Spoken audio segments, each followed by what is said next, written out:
G'day there guys, Stephen Russo here, and welcome to Rugby League Chic, the show in which I take a look at some of the most iconic and not so iconic jerseys in the history of our great game. Now, today I thought I'd pull out another banger for us to all look at, and it's one of the most flamboyant jerseys of the last 30 or so years, the 1996 Gold Coast Chargers jersey. Now, an iteration of this jersey first appeared during the 1996 World Sevens at the Sydney Football Stadium. In that tournament, the Gold Coast Gladiators, as they were then known, won the plate final over Western Suburbs.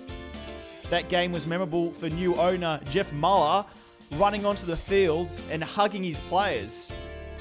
Now, the fun thing about this jersey is it was apparently designed by Muller's wife, Lynn, and you have to say, she has a serious eye for design. How good's the teal and the purple and the grey together? Honestly, it's an award-winning combination. I absolutely adore it.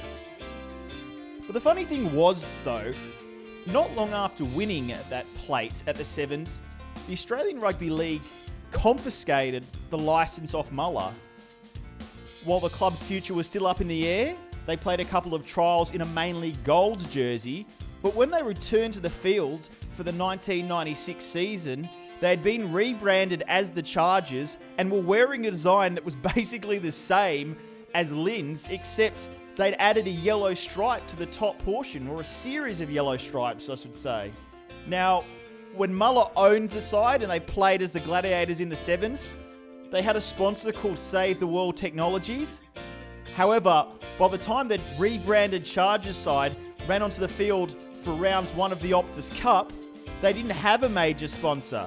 In fact, the only sponsor the club actually had during the 1996 season was Ansett Australia, and they were situated on their sleeves.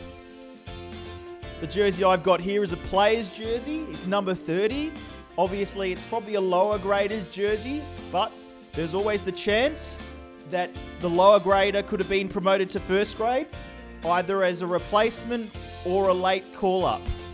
Notable players to wear this radical strip include former test prop Martin Bella, Queensland hooker Jamie Goddard, and the speed machine himself, Lee Odenryan.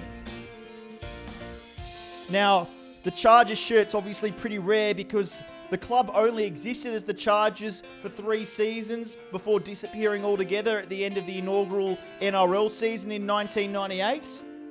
In 1997, they actually made the finals in a shirt sponsored by now defunct electronics store Chandler's, while in their final season, they were sponsored by Home Hardware. Now guys, I don't know about you, but nothing gets me quite charged up like the colour teal. And with that in mind, I have to say, this has got to be one of the greatest strips in the history of rugby league.